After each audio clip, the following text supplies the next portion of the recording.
The Richter scale, which has technically been replaced by the moment magnitude scale, measures the strength of an earthquake. Since we usually hear about earthquakes with ratings somewhere between 3 and 9, a lot of people probably think of 10 as the top of the scale and 0 as the bottom. In fact, there is no top or bottom to the scale.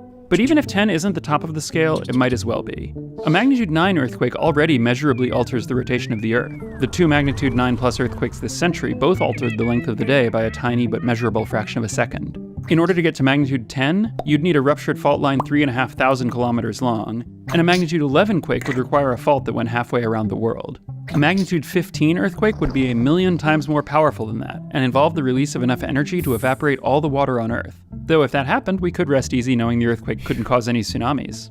Going a few steps further, a magnitude 18 earthquake would release nearly 10 to the 32 joules of energy, which is roughly the gravitational binding energy of the Earth.